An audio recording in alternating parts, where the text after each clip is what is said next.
एक बार मेरे साथ कहिए, माँ दुर्गा की जय। माँ दुर्गा की धन्यवाद। लक्ष्मी नारायण भगवान की, भगवान भोलेनाथ जी की। यहाँ आकर बहुत खुशी हो रही है।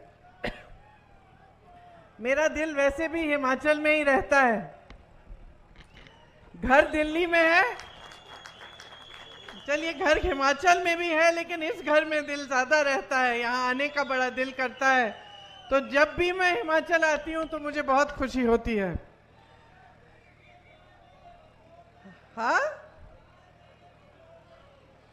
देखिए, आपका प्रदेश बहुत सुंदर प्रदेश है, आपका हुनर भी बहुत है, आप शिक्षित भी हैं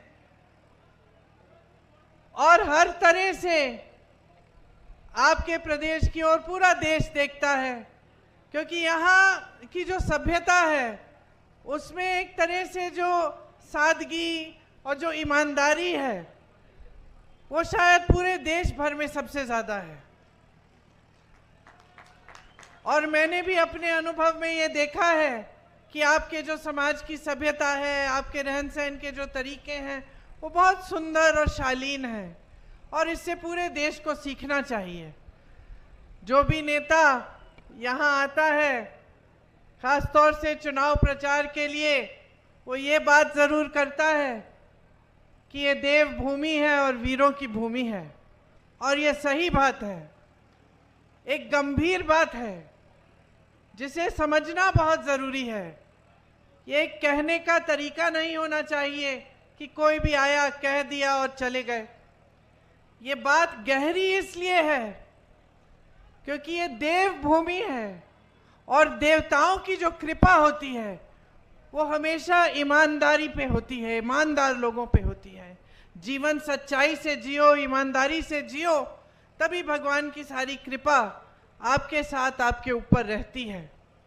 तो आपकी ये जो भूमि है इसे देव भूमि कहते हैं, क्योंकि यहाँ की एक परंपरा है, एक सभ्यता है, एक सुंदरता है जो दैविक है।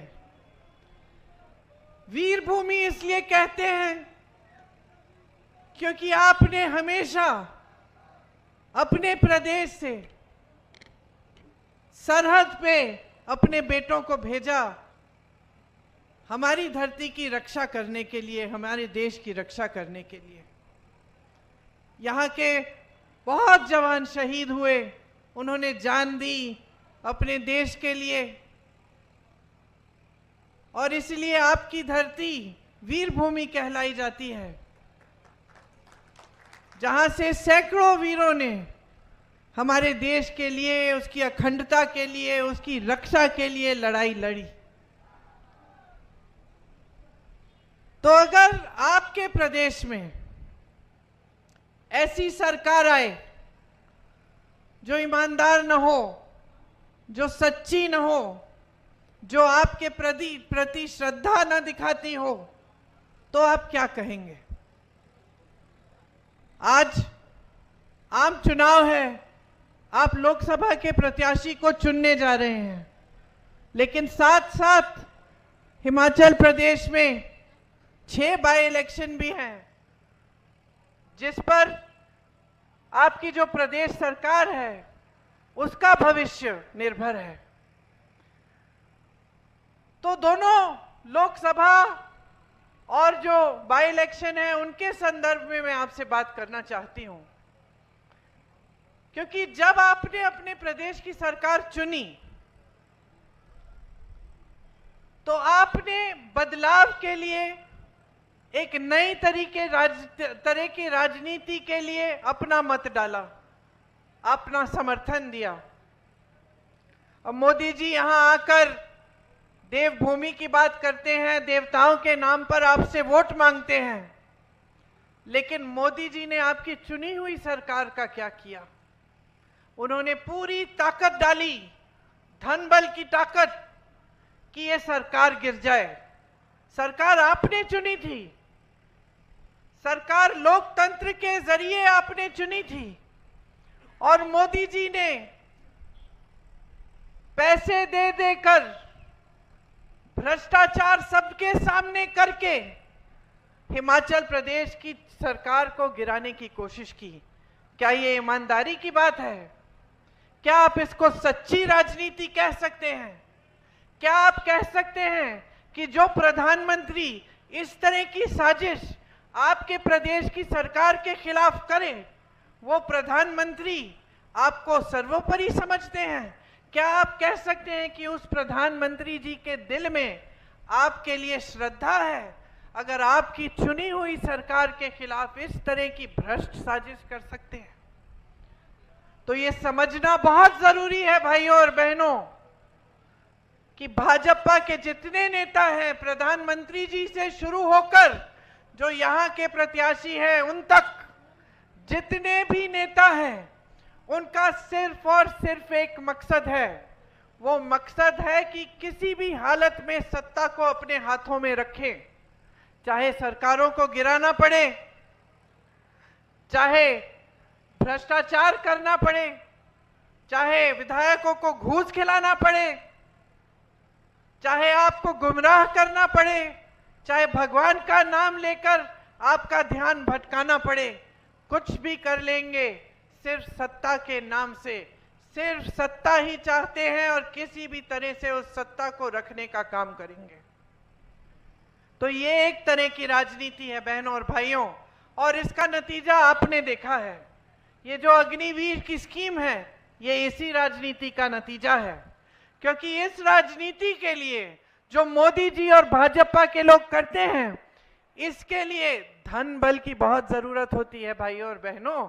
बगैर धन बल की के ऐसी राजनीति नहीं चल सकती, क्योंकि धन बल से ही खरीदना है विधायकों को, धन बल से ही ये मीडिया वाले जितने भी टीवी के चैनल हैं इनको चलाना है। तो धन बल की जरूरत होती है, और ये धन बल आता कहां से है? बड़े बड़े खरबपतियों से आता है।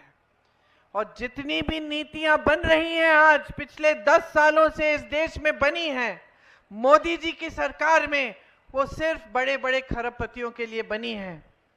इसीलिए अग्निवीर जैसी स्कीम आती है, जिसमें जो सेना में भर्ती होता है वो 4 सालों बाद वापस आ जाता है अपने घर और फिर से बेरोजगार बनता है, ताकि डिफेंस में भी बड़े बड़े खरबपतियों का हाथ हो।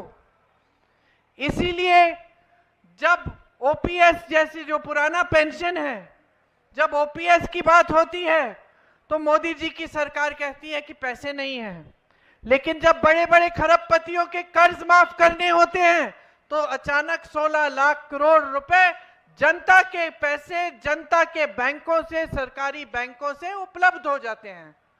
लेकिन पुराने पेंशन के लिए कहते हैं कि पैसे नहीं हैं।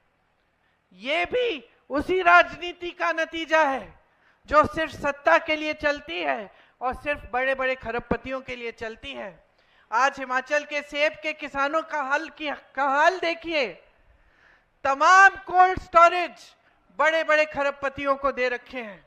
तो जहां जहां सेब उगता है और कोल्ड स्टोरेज की जरूरत होती है, तो सेब का दाम कौन तय करता है? अडानी जी तय करते हैं, बड़े बड़े खरबपति तय करते हैं। तो सेब कब बिकेगा, कितने पे बिकेगा, आज वो तय करते हैं। आपको अपनी उपज का सही दाम नहीं मिलेगा, क्योंकि बड़े बड़े खरबपतियों के लिए ये भी नीतियां बन रही हैं। तो देखा जाए तो जितनी भी इनकी नीतियां हैं वो सब सिर्फ बड़े बड़े खरबपतियों के लिए हैं। और जनता महंगाई से जूझ रही है, किसान जूझ रहा है, मिडिल क्लास जूझ रहा है। यहाँ तमाम शिक्षित नौजवान हैं, लेकिन पूरे देश भर में इतनी बेरोजगारी बढ़ गई है कि जितने भी शिक्षित हों, रोजगार मिलने का नामो निशान नहीं है। माता पिता चाहे जितने भी गरीब हों, जितने भी दूर दराज इलाके के हों, सब अपने बच्चों को आजकल शिक्षित करते हैं। सबसे पहला परिवार का मकसद यही होता है, बच्चा शिक्षित होगा, अच्छी नौकरी मिलेगी, अपने पैरों पे खड़ा हो जाएगा। लेकिन आज मोदी जी की देन है कि 10 सालों में जो बेरोजगारी बढ़ गई है वो 45 सालों में नहीं रही। 70 करोड़ नौजवान आज बेरोजगार हैं। 30 लाख सरकारी पद खाली पड़े हुए हैं। जिस तरफ आप देखिए उस तरफ इन्होंने संकट बढ़ा दी है, मुश्किलें बढ़ाई हैं, परेशानियां बढ़ाई हैं। हमने ओआरओपी की बात की, कांग्रेस इसे लाई, इन्होंने क्या किया? हम कहते थे 1 रैंक 1 पेंशन, ये कहते हैं 1 रैंक और तमाम अलग अलग पेंशन। आज अगर अग्निवीर शहीद हो जाते हैं तो उनको शहीदों का पेंशन भी नहीं मिलेगा। इन्होंने शहीदों में भी फर्क कर दिया है कि एक तरह का शहीद और एक दूसरे तरह का शहीद। ये कैसी बातें हैं भाई और बहनों? आपको समझना पड़ेगा कि किस तरह से ये सरकार चला रहे हैं।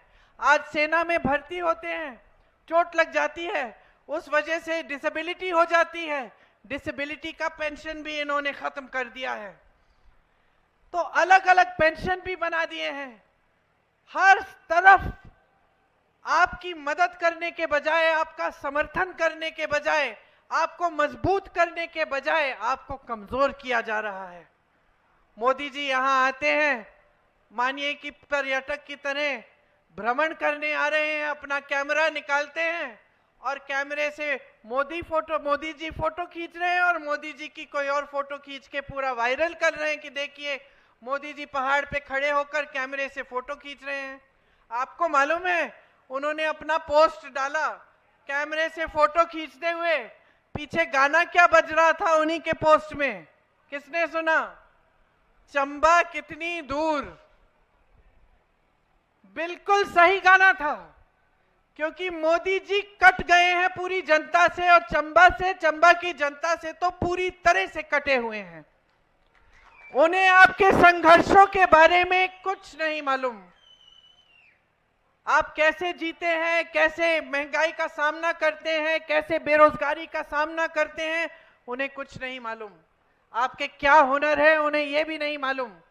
और आज जो परिस्थितियां उन्होंने देश में बनाई हैं, तो भाइयों और बहनों कोई बताएगा भी नहीं उन्हें। सब डरते हैं, उनके अधिकारी उनसे, उनके साथी डरते हैं, उनके मंत्री डरते हैं।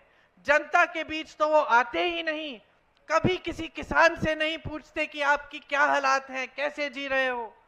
कभी आकर किसी आपदा में भी एक बार पूछते नहीं हैं। यहाँ कितनी बड़ी आपदा हुई, मोदी जी कहते हैं कि ये उनका परिवार है, हिमाचल उनका दूसरा घर है। आए क्या आपदा के समय? एक बार आपको मुंह नहीं दिखाया। आपदा के समय आने की बात छोड़िए, एक पैसा राशि, एक पैसा नहीं भेजा इन्होंने केंद्र से। इतनी भी राशि नहीं भेजी कि जहां जहां आपदा हुई थी वहां मदद हो जाए। हमारी सरकार ने जितनी स्कीमें आपके लिए बनाई थी वो लगभग उस समय हमें रोकनी पड़ी, क्योंकि सरकार के सारे पैसे, सारी संपत्ति हमने आपकी जो आपदा में जो मुश्किलें हुई उनको आपको सहूलियत पहुंचाने के लिए, आपको राहत देने के लिए डाली। आपने खुद देखा कि सरकार के एक एक मंत्री, मुख्यमंत्री जी और सारे मंत्री नीचे आ गए, जमीन पे आए। कोई कहीं पे मदद कर रहा था, कुछ लोग फंसे हुए थे तो कोई किसी के घर जाकर देख रहा था कि नुकसान को कैसे हम कैसे राहत पहुंचा पाए। जहां जहां दुख था वो पहुंचे। और मैं ये नहीं कह रही हूं भाई और बहनों कि ये कोई बड़ी बात है, यही नेताओं का कर्तव्य होता है। आपदा के समय अगर आपके पास आए तो यही कर्तव्य होता है। यही हमारी कांग्रेस पार्टी की बहुत पुरानी परंपरा है। पंडित नेहरू जी, जिनकी आज पुण्यतिथि है, जो इसी मैदान पे जो आए थे अपने जमाने में, इंदिरा जी, उन्होंने हमको क्या सिखाया? उन्होंने यही सिखाया कि नेता जनता का सेवक होता है, सेवा हमारा कर्तव्य है। आपदा के समय आपके पास आना है, आपकी मदद करनी है किसी भी तरह से। जितनी भी राशि, जितनी भी तरह से हम मदद कर सकते हैं हमें करनी है। और आपने देखा कि हजारों करोड़ रुपए प्रदेश के खर्च हुए, क्योंकि इतनी बड़ी आपदा आई। बहुत समय में ऐसी आपदा नहीं आई थी। कितना नुकसान हुआ मैंने देखा। मैं हर जगह गई थी, मैंने देखा कि कैसे घर टूट गए थे। एक परिवार में अभी तक मुझे याद है, एक परिवार के 6-7 सदस्य गुजर गए। मंदिर गए थे बच्चों को लेकर और वहां 6-7 सदस्य गुजर गए। उस परिवार के बारे में सोचिए। तो कितनी मुश्किलों का सामना आपने किया है बस अभी इन्हीं 1-2 सालों के दौरान। और इस पूरे समय में मोदी जी और मोदी जी की सरकार, ये सारे नेता जो आज आपके सामने खुशी से आकर आपसे वोट मांग रहे हैं, भगवान का नाम लेकर वोट मांग रहे हैं, ये कहाँ थे? इन्होंने क्या किया आपकी मदद के लिए? अपना कर्तव्य तक नहीं निभाया, उल्टा जो राशि आनी थी वो रोक दी। आज अगर हमारी प्रदेश सरकार जो गारंटी हमने आपको दी थी उसको पूरा करने का काम कर रही है, तो ये एक बहुत बड़ी बात है, क्योंकि इससे पहले जो आपदा आई थी उससे बहुत बोझ पड़ा है हिमाचल की अर्थव्यवस्था पे। तो आप सोचिए भाइयों और बहनों कि इनकी नीयत क्या है, भाजपा के नेताओं की नीयत क्या है? क्या ये साफ नीयत है कि आप मुश्किलों में हैं, इतनी बड़ी आपदा आती है, इतना बड़ा संकट झेल रहे हैं, साल लगेंगे शायद सारी सड़कों की मरम्मत को करने में, जो जो टूटा उसको ठीक करने में, और जो गुजर गए उनके बारे में तो जीवन भर उनके परिवार के लोग उन्हें याद करेंगे और वो दुख झेलेंगे।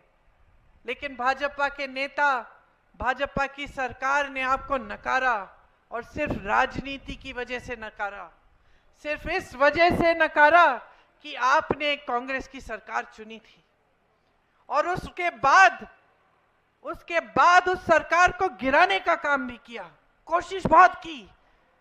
ये तो हमारी सरकार एकजुट रही और हमारे विधायक एकजुट रहे काफी हद तक, इसलिए हमारी सरकार बच गई। लेकिन इनकी बस चलती तो आपकी चुनी हुई सरकार, वही मंत्री जिन्होंने आपदा में आपका साथ दिया, वही लोग चले जाते और एक नई सरकार लाते और सिर्फ सत्ता के लिए राज करते। आपका सिर्फ फायदा उठाते हैं, आपके सामने आकर आपको तरह तरह के झूठ सुनाते हैं। आनंद शर्मा जी बोल रहे थे इनके वादों के बारे में, कौन सा वादा इन्होंने पूरा किया? जितने वादे किए सारे वादे तोड़े हैं। इनकी बातें न गहरी हैं और न आप इन पे भरोसा कर सकते हैं, हल्की बातें हैं। आजकल आप खुद देख रहे हैं कि मोदी जी किस तरह की बातें कर रहे हैं, देश भर में जाकर कह रहे हैं कि कांग्रेस पार्टी के नेता आपकी भैंस चुरा लेंगे, आपके मंगलसूत्र चुरा लेंगे। कैसी बातें हैं ये? कांग्रेस पार्टी 55 सालों से सत्ता में रही, जानते हैं 55 सालों से कांग्रेस पार्टी सत्ता में रही, देश 70 सालों से आजाद रहा है। ये कहते हैं 70 सालों में कांग्रेस पार्टी ने कुछ नहीं किया, लेकिन जो 10 सालों में इन्होंने काम किया है, ये कहते हैं कि ऐसा कांग्रेस पार्टी ने कभी नहीं किया। एक हद तक सच है, कांग्रेस पार्टी ने बड़े बड़े सरकारी कारोबार कभी किसी बड़े खरबपति मित्रों को नहीं दिया। जो इन्होंने 10 सालों में काम कर डाला, नाम लीजिए सरकार के, जो देश के जो कोयले के खदान, बड़े बड़े बंदरगाह, हवाई अड्डे, सब कुछ अपने बड़े बड़े खरबपति मित्रों को सौंप दिया। ये कांग्रेस पार्टी ने कभी नहीं किया। कांग्रेस पार्टी ने इस तरह से विधायकों को खरीद के सरकारें कभी नहीं गिराई, न कभी करेगी कांग्रेस पार्टी। कांग्रेस पार्टी 55 सालों के लिए सत्ता में रही। ये लोग हमको भ्रष्ट कहते हैं, ये लोग हमको भ्रष्ट कहते हैं। 55 सालों में कांग्रेस पार्टी इस दुनिया की सबसे अमीर पार्टी नहीं बन पाई, और ना किसी ने प्रयास किया इसे बनाने का। मात्र 10 सालों में भाजपा इस दुनिया की सबसे अमीर पार्टी बन गई है। इसके बारे में क्या कहते हैं आप? कैसे बनी? कहां से आए ये पैसे? किसके पैसे हैं? 60,000 करोड़ रुपए सिर्फ अपनी पार्टी में इन्होंने पिछले 1-2 सालों से खर्चे हैं। और ये मैं नहीं कह रही हूं, एक रिपोर्ट आई है। और भ्रष्ट कहते हैं कांग्रेस पार्टी को, और भगवान के नाम पर आपसे वोट मांगते हैं।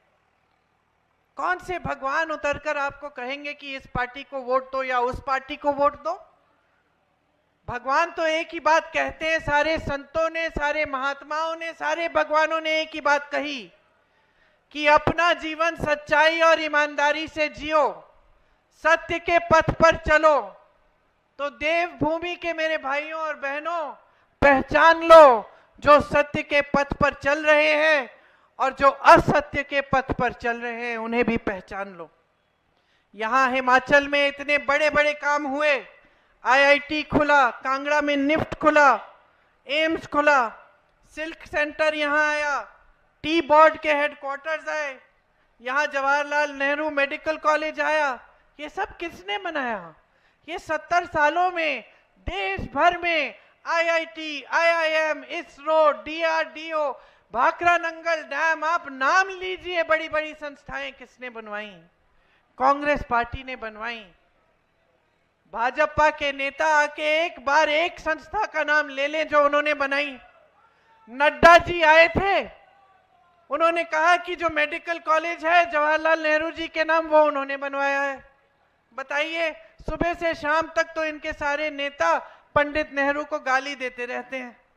मेडिकल कॉलेज बनाया कांग्रेस पार्टी में ने, और ये कह रहे हैं, श्रेय लेना चाहते हैं, कह रहे हैं कि इन्होंने बनाया, क्योंकि इनके नाम एक चीज नहीं है। एक आईआईटी, एक एम्स, एक बड़ी सड़क, एक बड़ी संस्था, एक चीज नहीं आपको कहने के लिए। सिर्फ ये कह सकते हैं कि हाँ, जो भी कांग्रेस ने बनाया था हमने अपने बड़े बड़े खरबपति दोस्तों को दे दिया। आपके सामने चुनाव के समय आते हैं तो आपके काम की बात तक नहीं करते। बेरोजगारी शब्द आप उनके मुंह से निकलते हुए कभी नहीं सुनेंगे, महंगाई शब्द कभी नहीं सुनेंगे। कांग्रेस पार्टी इस बार देश भर में कुछ स्कीम लागू करना चाहती है। आपको याद होगा कि जब यहां चुनाव हुए थे तो हमने कहा था कि हर गरीब परिवार में जो सबसे बड़ी महिला है उनके खाते में हम 1500 रुपए डलवाएंगे। थोड़ा समय लगा, लेकिन ये काम अब शुरू हो गया है और हिमाचल में ये बजट में भी पास हो गया है और कुछ जगहों में देना शुरू भी हो गया है। हम कह रहे हैं कि इसी तरह से देश भर में गरीब परिवारों में जो सबसे बड़ी महिला है उसके खाते में 8500 रुपए हर महीने डलवाएंगे। जो सरकारी नौकरियां हैं उनमें से 50% हम महिलाओं को दिलवाएंगे। जो आशा बहू, आंगनवाड़ी और मिड डे मील की महिलाएं हैं उनका मानदेय बढ़ाएंगे और केंद्र से दुगनी राशि भिजवाएंगे। आज किसानों को अपनी उपज का सही दाम नहीं मिलता। हम एक कानून लाएंगे जिससे आपको ये जो एमएसपी है, न्यूनतम समर्थन मूल्य, ये कानूनी तौर पर मिलना पड़ेगा। ये आपका अधिकार बनेगा। आपको भुगतान नहीं मिलता जब नुकसान होता है। हम 30 दिन के अंदर अंदर पूरे देश भर में किसानों के नुकसान का पूरा भुगतान कराएंगे। जब नुकसान होता है 30 दिन बाद आपको पूरा भुगतान मिलेगा। आपके कर्ज माफी के लिए एक स्थायी आयोग बनेगा जिससे अगर किसान को कर्ज उठाना पड़े तो वो किसी भी समय उस आयोग में जाकर उसकी सुविधा ले पाएगा।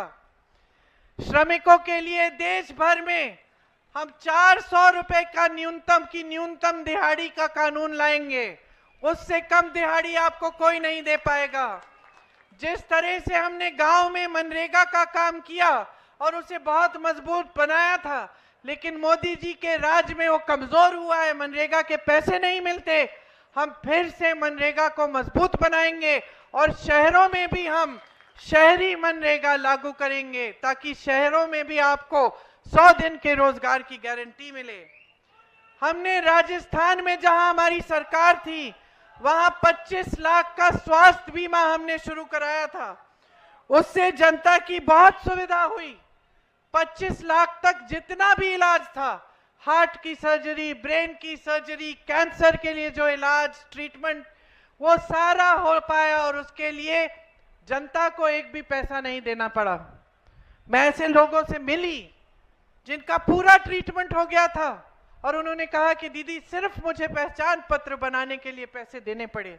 ये कांग्रेस का काम है और यही काम हम देश भर में करना चाहते हैं कि देश भर में स्वास्थ्य बीमा लागू हो, 25 लाख तक आपका पूरा इलाज मुफ्त में हो।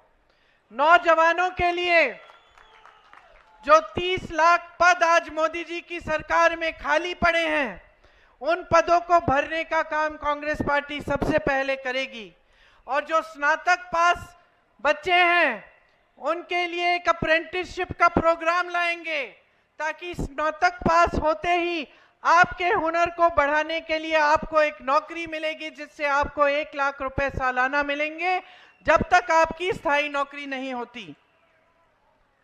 नौजवानों के लिए 5,000 करोड़ का एक फंड लाएंगे, जिससे जो जो अपना छोटा कारोबार शुरू करना चाहता है, छोटा बिजनेस या स्टार्टअप, जैसे हिमाचल में हम स्टार्टअप फंड हमने बनाया है, उसी तरह से देश भर में हम बनाएंगे ताकि आपको मदद मिले। आप शिक्षा के लिए अगर लोन लेते हैं, कर्ज उठाते हैं, तो शिक्षा के लिए जो भी कर्ज उठाएगा वो सारा कर्ज माफ होगा। और अगर किसी सरकारी नौकरी के लिए आप आवेदन पत्र के लिए आप फीस भरते हैं, तो वो भी फीस हम रद्द कर देंगे, हटा देंगे। और सबसे बड़ी बात यह है कि जो अपनी अग्निवीर की स्कीम है इनकी, इसको हम पूरी तरह से रद्द कर देंगे। तो देखिए, आपने एक बहुत बड़ा निर्णय लिया प्रदेश सरकार के बनाने के समय। आपने निर्णय लिया कि आप एक सही, सच्ची और ईमानदारी राजनीति लाएंगे अपने प्रदेश में। आप लाए और आप देख रहे हैं कि तमाम मुश्किलों के बावजूद कि भाजपा कभी सरकार गिराने की कोशिश करती है, कभी आपदा के लिए जो राशि आनी चाहिए वो रोक देती है, कभी ये जो आपका जो ओपीएस है जो हमने लागू किया, इसका जो एक पेंशन का जो फंड होता है उसको रोक के रखती है। लेकिन तमाम मुश्किलों के बावजूद हमारी सरकार दिन रात आपके लिए काम कर रही है और ईमानदारी से कर रही है। ये निर्णय आपने लिया, ये आपकी जागरूकता का नतीजा है कि आज प्रदेश में एक अच्छी ईमानदार सरकार चल रही है। इसलिए मैं आपसे आग्रह करने आई हूं कि जो आप अगला निर्णय लेने जा रहे हैं, जो आप लोकसभा के चुनाव में अपना वोट डालने जा रहे हैं, उसको भी पूरे विवेक और पूरी जागरूकता से डालिए। कांग्रेस पार्टी के प्रत्याशी आनंद शर्मा जी ने अपने कार्यकाल में बहुत किया हिमाचल के लिए। ये जो मैं गिन रही थी, एम्स, आईआईटी, ये सब, इनमें से तमाम ऐसी संस्थाएं हैं जो इनके कार्यकाल में ही यहां पे आई।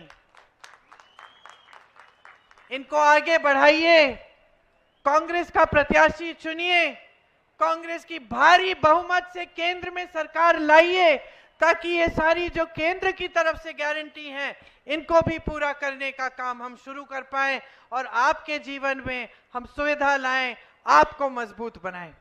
धन्यवाद। जय हिंद।